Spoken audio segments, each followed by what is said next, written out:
Hi everyone, my name is Steph, this is Kidlit Joy and welcome back to my channel.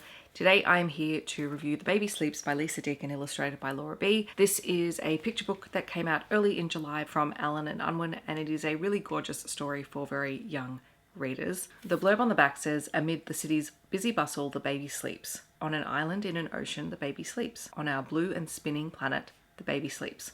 But when she wakes, she doesn't need the stars, nor the sky, nor the cars cruising by. This sweet bedtime read tugs at the heartstrings and is a classic in the making." This is a gorgeous, gentle kind of picture book. It's not one where there is a big story with lots of things happening. It is literally one moment in time, and we zoom out from that moment, from a baby sleeping while on a walk with their parent, viewing the world as we move further and further away from them, to then zooming back into this moment and seeing that the most precious moment is the moment between a parent and their child in this context. If any of you are familiar with Bob Graham's story Silver Buttons, it's very much like that, in that we have that zooming out and that zooming in, which is a really interesting technique in picture books and one that I quite like because it's a way of viewing the world around us and then honing in on something that is particularly special or important in that single moment. So for example, we start with the walk, then we zoom out to the view from the trees, from the street to the city, and so on and so forth as we go further and further out until we finally zoom out to planet Earth, and then we start zooming back in.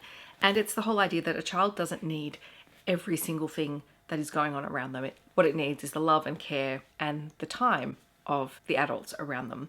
And I think that's a really beautiful message to have. It makes for a really great bedtime story. It makes for a really great gentle read for kids as a read aloud, as something that can be shared. The language in it is beautiful. There's not a lot of complex language or complex sentence structure. It is very much about this idea of what we do and don't need in the world around us.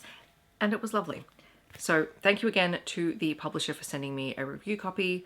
I will leave links down below where you can find out more information if you would like to. I'd love to know if you've read this, or are you planning on picking it up, or do you have recommendations for similar titles? Feel free to share those down below, or feel free to leave a tree emoji to let me know that you're here. I hope that wherever you are in the world, you're staying safe and healthy, and I will see you in my next video. Thanks so much for watching.